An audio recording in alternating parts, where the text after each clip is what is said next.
Professor উজান চৌধুরী। লেখনীতে বন্যা শিকদার। সূচনা পর্ব।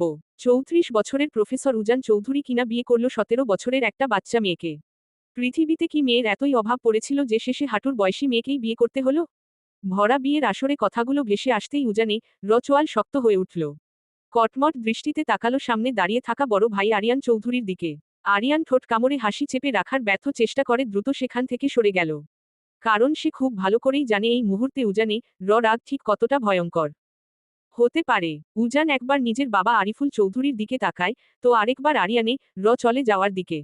মাথার ভেতর যেন আগুন জ্বলছে তার। গত ৭-৮ বছর ধরে মানুষটা তাকে বিয়ে করানোর জন্য উঠে পড়ে লেগেছিল। কিন্তু উজান বিয়ে শব্দটাই সহ্য করতে পারত না। এক পর্যায়ে সে দেশ ছেড়ে ইউএসএ চলে যায়। আর তারপর সেখানে নিজের ক্যারিয়ার গড়ে তোলে। বর্তমানে সে আমেরিকার নামকরা এক বিশ্ববিদ্যালয়ের সম্মানিত প্রফেসর। নিজের জগৎ, নিজের নিয়ম, নিজের স্বাধীনতা নিয়েই বেশ ভালো ছিল। গতকাল হঠাৎ শুনল তার বাবা আরিফুল চৌধুরীর অবস্থা নাকি খুবই গুরুতর। খবরটা শোনার পর আর এক মুহূর্তও দেরি করেনি উজান। দীর্ঘ ৬ বছর পর নিজের জন্মভূমিতে পা রাখে সে। কিন্তু দেশে ফিরতেই বুঝল এখানে তার জন্য অন্য কিছু অপেক্ষা করছিল। অসুস্থ বাবাকে সামনে এনে আবেগ দেখিয়ে এক প্রকার ব্ল্যাকমেইল করেই আরিফুল চৌধুরী আর আরিয়ান তাকে বিয়ের আসরে বসিয়ে দিয়েছে। উজান চায়নি বিয়ে করতে, কিন্তু বাবার হুইলচেয়ারে বসা অসহায় মুখটা দেখে না বলার সাহস হয়নি তার।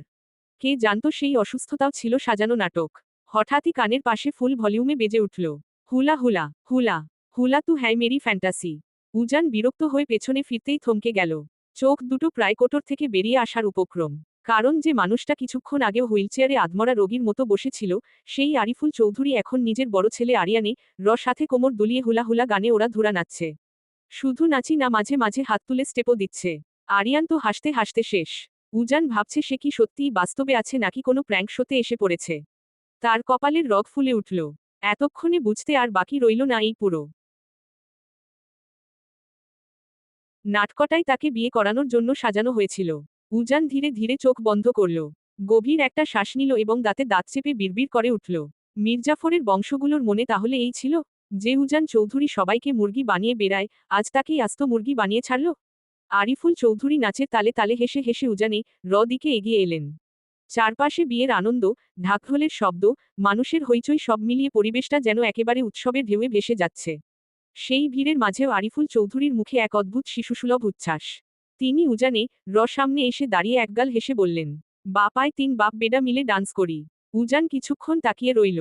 সে ভ্রু যোগল কুচকে তাকায়। লাইক সিরিয়াসলি, ড্যাড তুমি আদৌ আমার বাপ তো? এই কথায় আশেপাশের কয়েকজন হালকা হেসে উঠলেও আরিফুল চৌধুরী একদম নির্লিপ্ততা। তিনি যেন কথাটাকে একেবারেই সিরিয়াসলি নিলেন না। উল্টো আরও মজা পেয়ে গেলেন।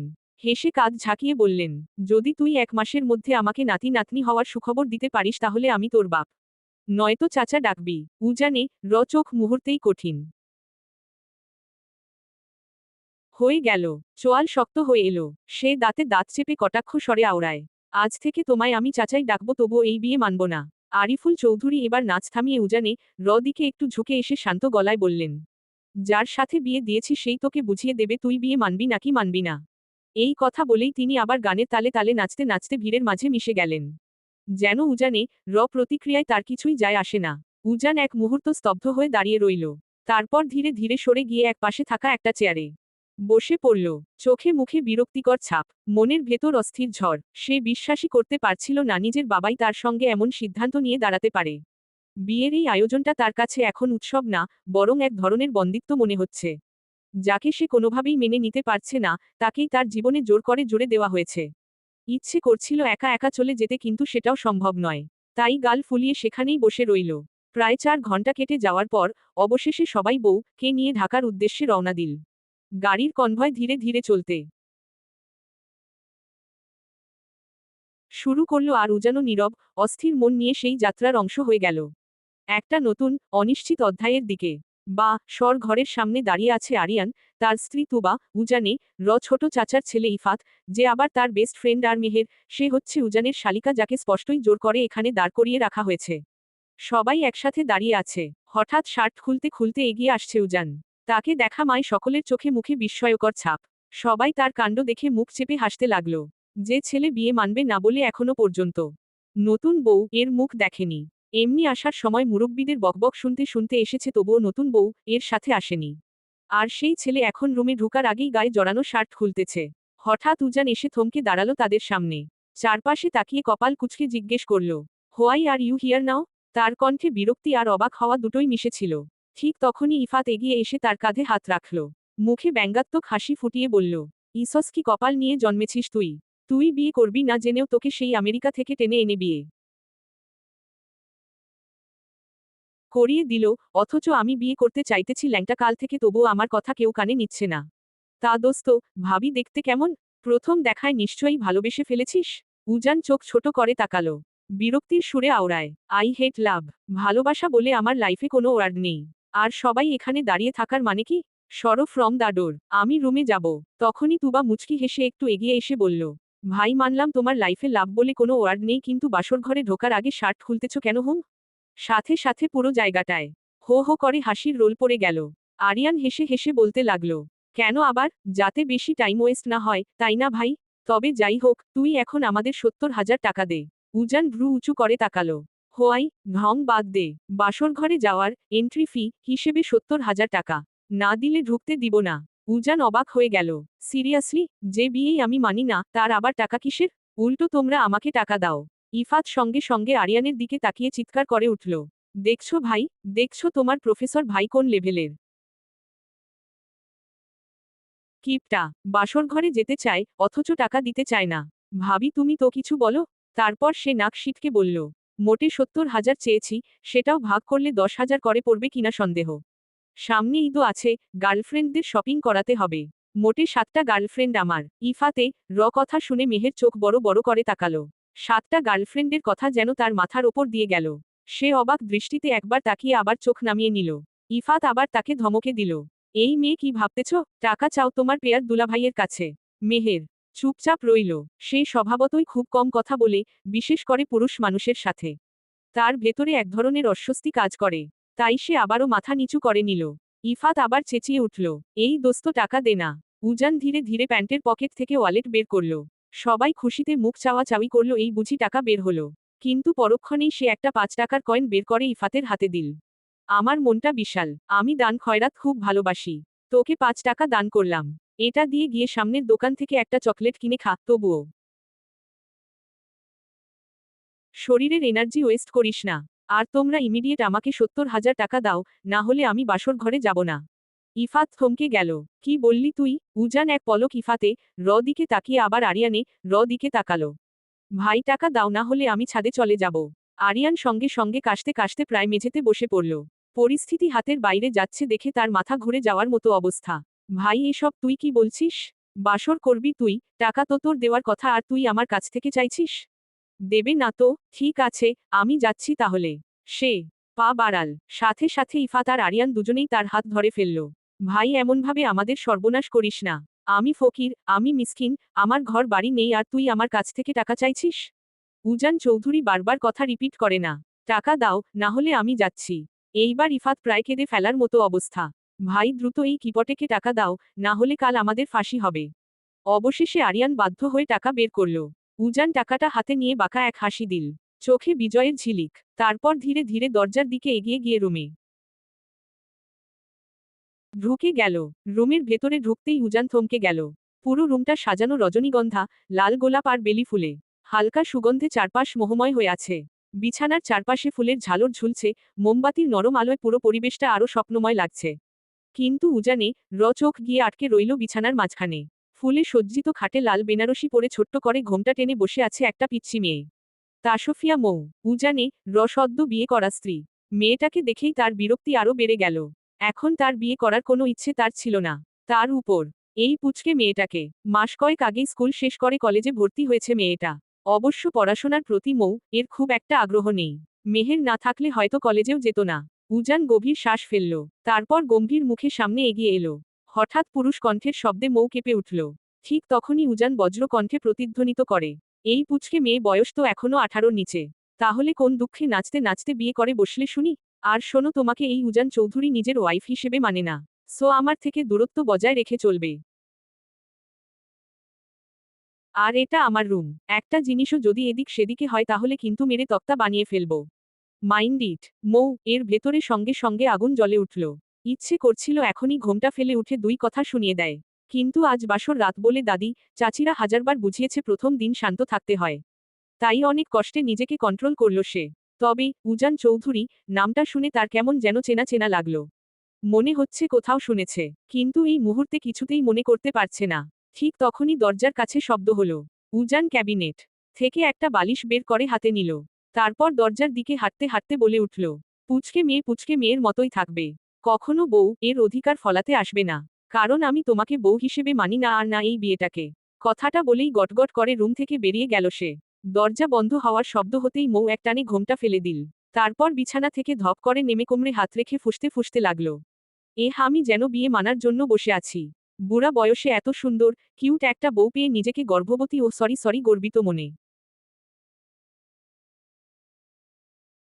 করবে, তা না উল্টা। প্রফেসর উজান চৌধুরী, লেখনীতে বন্যা শিকদার। পর্ব 2। আমি যেন বিয়ে মানার জন্য বসে আছি। বুড়া বয়সে এত সুন্দর কিউট একটা বউ পেয়ে নিজেকে গর্ভবতী ও সরি গর্বিত মনে করবে, তা না উল্টা আমার উপর রাগ দেখায়। রাতটা যাক, তারপর তোকে বুঝাবো বউ কাকে বলে আর কত প্রকার। বুড়া খাটাস একটা। বাসর রাতে বউ কে গিফট না দিয়ে বরং 10টা কথা শুনিয়ে চলে গেল। গিফটের জন্যই তো বিয়ে করতে রাজি হয়েছিলাম। গিফটই যদি না দেয় তাহলে এই তারা চিহ্নটার বিয়ে করে লাভটা কি হলো? সঙ্গে সঙ্গেই নিজের জিভে কামড় দিল মৌ। মুখটা তার বড্ড বেপরোয়া, যখন তখন পেটে যা আসে মুখে বলে ফেলে। আবারও গুটিসুটি মেরে বিছানায় গিয়ে কমফোর্টর মুড়ি দিয়ে শুয়ে পড়ল। দীর্ঘ সময় ধরে এপাশ ওপাশ করল, বিছানার চাদর খামচে ধরল, বালিশটা উল্টে পাল্টে নিল, কিন্তু চোখে কিছুতেই ঘুম ধরা দিল না। বিরক্ত হয়ে আবারও উঠে বসল মৌ। এবার দুহাত দিয়ে শক্ত করে পেটটা চেপে ধরল সে। প্রচণ্ড খিদে পেয়েছে, খিদের চোটে পেটের ভেতর যেন 1 ডজন ইঁদুর কুস্তিক শরৎ করছে। সকাল থেকে রাগে অভিমানে আর জেদের বসে দানাপানি কিচ্ছু মুখে তোলেনি। নিজের জেদ এখন নিজের পেটের ওপর এসে বোমার মতো ফেটেছে। ক্ষুধার্ত বাঘিনীর মতো পুরো রুমে এদিক ওদিক পায়চারি করল মৌ। তেষ্টা মেটাতে একনাগারে 2 গ্লাস পানিও গিলে ফেলল, তবুও পেটের ভেতরের খিদের আগুন বিন্দুমাত্র কমল না। উজানের মা কয়েকবার সাধাসাধি করেছিলেন খাওয়ার জন্য, কিন্তু মৌ তখন কায়দা দেখাতে গিয়ে মুখ বাঁকিয়ে বলেছিল, আমার খিদে নেই। এখন সেই কায়দার 12টা বেজে গেছে। অবশেষে আর সহ্য করতে না পেরে পেটের দায় চোরের মতো চুপি চুপি নিজের রুমের দরজাটা খুলল সে। করিডোরে এদিক ওদিক তাকিয়ে দেখল মৌ, কাউকে চোখে পড়ল না। ব্যাস, আর পায়কে খুশিতে ডগমগ হয়ে নাচতে নাচতে সিঁড়ি দিয়ে নামতে লাগল সে। 2বার পায়ের শাড়ি জড়িয়ে হোঁচট খেতে খেতেও কোনোমতে দেওয়াল ধরে বেঁচে গেল। ড্রয়িং রুমে এসে থমকে দাঁড়াল সে। চারদিক একদম নিঝুম, সবাই গভীর ঘুমে আচ্ছন্ন। পরিবেশ অনুকূলে দেখে মৌ নিজের মনেই ফিসফিসিয়ে বিড়বিড় করে উঠল, যা শালি শ্বশুরবাড়ি পা দিতে না দিতেই চোরের মতো মাঝরাতে রান্নাঘরে হানা দিচ্ছিস? ছি ছি, এই না না, আমি চুরি একদমই করছি না। এই বাড়িটা কার? আমার শ্বশুরের। আর শ্বশুরের বাড়ি মানে তো এটা আমারও বাড়ি। সেই হিসেবে মাঝরাতে রান্নাঘর ওলটপালট করে সব খেয়ে ফেলার পূর্ণ অধিকার আমার আছে। মৌ, তুই আজ বেশি বেশি করে খা, পারলে তোর ওই খিটখিটে খড়খড়ে জামাইয়ের মাথাটাও চিবিয়ে খেয়ে ফেল। মনের আনন্দে গুনগুন করতে করতে কিচেন রুমে ঢুকল মৌ। কিন্তু সুইচ টিপে আলো জ্বালতেই তার মুখটা শুকিয়ে চুন হয়ে গেল। এত বড় কিচেন রুম, অথচ চটজলদি মুখে তোলার মতো তৈরি কোনো খাবারই চোখে পড়ছে না। খিদের তাড়নায় মাথা ঘুরছিল তার। খাবার খুঁজতে খুঁজতে পুরো কিচেন রুমে এক চক্কর দিয়ে যখন সে প্রায় ক্লান্ত, ঠিক তখনই তার চোখ পড়ল কোনার বিশাল ডাবল ডোরের ফ্রিজটার দিকে। আশার আলো দেখে মৌ দ্রুত গিয়ে ফ্রিজের দরজাটা খুলল। আর খুলেই তার চোখ ছানাবড়া। ভেতরে বাহারি রকমের ফলমূল, মিষ্টি আর ডেজার্ট সাজানো। তবে অত শত রাজকীয় খাবারের দিকে না তাকিয়ে মৌ এর নজর গেল একটু আগে শাশুড়ি আম্মা যে খাবারের প্লেটটা তাকে দিতে চেয়েছিলেন সেটার দিকে। প্লেটের ওপর ঢাকা দেওয়া ছিল। ঢাকনাটা তুলতেই মৌয়ের মনটা জুড়িয়ে গেল, আস্ত একটা chicken leg piece. Chicken leg piece Mou এর বরাবরই মারাত্মক দুর্বলতা। বাপের বাড়িতে এই লেগ পিস নিয়ে কত যুদ্ধ হয়েছে। মেহেরে ভাগের লেগ পিসটাও সে কতবার পটিয়ে পাটিয়ে নিজের পাতে তুলে নিয়েছে, তার ইয়ত্তা নেই। খুশিতে মৌ এর চোখ চকচক করে উঠল। খাবারের প্লেটটা হাতে নিয়ে ডাইনিং টেবিল পর্যন্ত যাওয়ারও তরস হইল না তার। কিচেন রুমের মেঝেতেই ধপাস করে বসে পড়ল সে। তারপর কোনো রাজকীয় ভব্যতার তোয়াক্কা না করে 2 হাত লাগিয়ে তৃপ্তি ভরে চিকেন আর ভাত সাবার করতে লাগল। খাওয়া শেষ করে একটা স্বস্তির পেল মৌ। নিজের বাপের বাড়ি হলে হয়তো প্লেটটা ওখানেই ফেলে রেখে চলে যেত, কিন্তু আজ আর সেই রিস্ক নিল না। নতুন শ্বশুরবাড়ি বলে কথা, প্লেটটা যত্ন করে ধুয়ে একদম নির্দিষ্ট স্থানে উপর করে রেখে দিল। তারপর তৃপ্তি ভরে 1 গ্লাস পানি খেয়ে যেই না ঘুরে দাঁড়িয়েছে, ঠিক তখনই ওপরের সিঁড়ি বেয়ে নামছিল উজান। চোখে মুখে তার রাজ্যের বিরক্তি আর ক্লান্তি মাখানো। নিজের এসি রুম আর নরম বিছানা ছাড়া উজানে অন্য কোথাও মোটে ঘুম হয় না। অথচ আজ এই আপদ মেয়েটার চক্করে তাকে নিজের রুম ছেড়ে পুরো বাড়ি টোটো করতে হচ্ছে সামান্য একটু ঘুমের আশায়। একটু আগে ছাদে গিয়েছিল ঠান্ডা বাতাসে ঘুমাতে, কিন্তু সেখানকার মশার দল কামড়ে তার পিঠের চামড়া তুলে ফেলার দশা করেছে। অতিষ্ঠ হয়ে শেষমেশ ড্রয়িং রুমের সোফাটায় ঘুমানোর উদ্দেশ্যে নিচে নামছিল সে। হঠাৎ কিচেন রুমের খোলা দরজার দিকে তাকাতেই উজানে পা দুটো জমে গেল। আবছা আলো আধারিতে দেখা যাচ্ছে একটা ছায়ামানব দাঁড়িয়ে আছে, যে পুরো কিচেন রুম জুড়ে সন্দেহজনকভাবে ঘুরে বেড়াচ্ছে। মাঝরাতে এই বিশাল বাড়িতে চোর ঢোকার আশঙ্কায় উজানে গায়ের লোম খাড়া হয়ে গেল। চোরটাকে সাইজ করার জন্য সে নিজের ভেতরের সবটুকু সাহস সঞ্চয় করল। তারপর পা টিপে টিপে বিড়ালের মতো নিঃশব্দে কিচেন রুমের দিকে এগোতে লাগল। মনে মনে উজান আওড়াল, উজান চৌধুরীর বাসায় চুরি, এত বড় সাহস! দাঁড়া ব্যাটা, চোর, আজ তোর একদিন কি আমার যে কয়দিন লাগে, তোকে আজ মেরাই তক্তা বানাবো। উজান আর এক মুহূর্ত সময় নষ্ট না করে পেছনে থেকে আচমকা ঝাঁপিয়ে পড়ল। মৌ কিছু বুঝে ওঠার আগেই উজান তার শক্ত হাত দিয়ে এর মুখ চেপে ধরল। আকস্মিক এই হামলায় এর জান প্রায় কবজ হওয়ার দশা। সে দুই হাত পা ছুড়ে জানপ্রাণ দিয়ে ছটফট করতে লাগল, কিন্তু জিমনেশিয়ামে যাওয়া উজানের পেশিবহুল হাতের শক্তির কাছে সে নিছক এক পুতুল। নিজের মুখটা ছাড়ানোর জন্য উন্মাদের মতো মাথা ঝাঁকাতে লাগল, কিন্তু মুখ চাপা থাকায় শুধু অস্পষ্ট গোঙানির শব্দ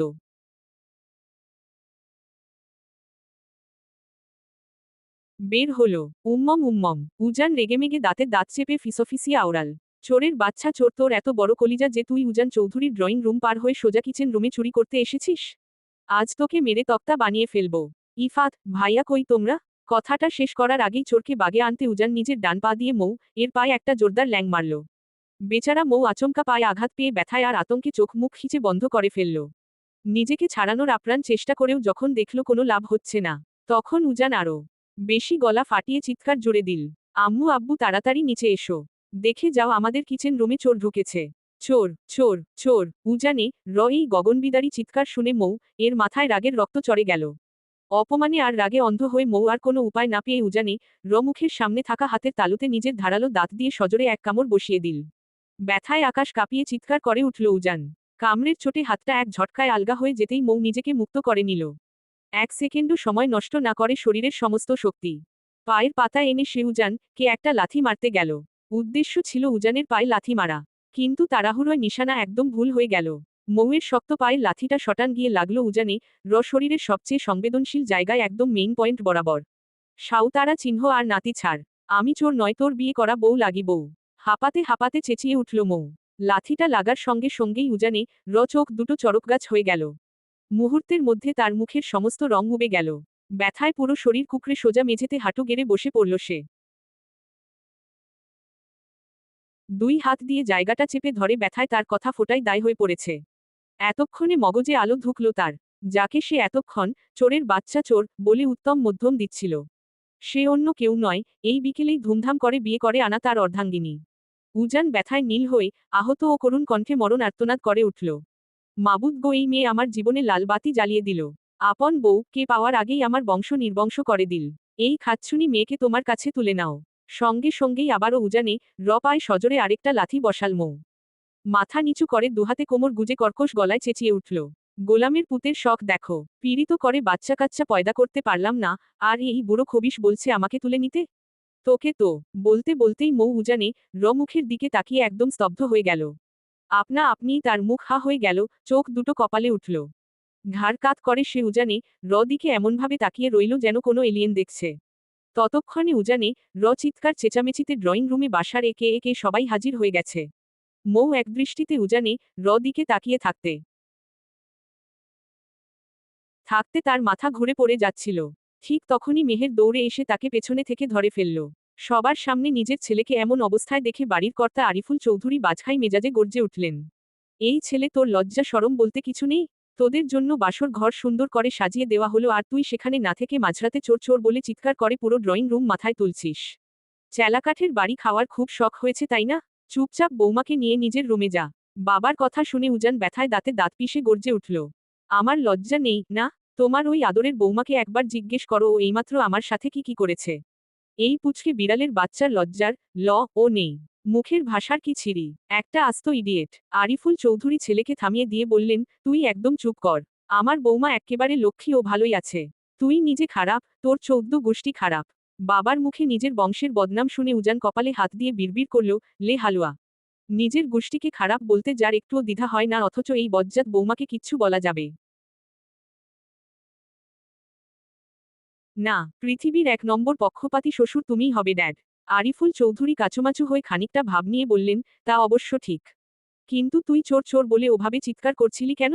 আগে সেটা বল। ঠিক তখনই ইফাত পা টিপে টিপে উজানে কানের কাছে গিয়ে ফিসফিস করে বলল, দোস্ত সব বুঝলাম।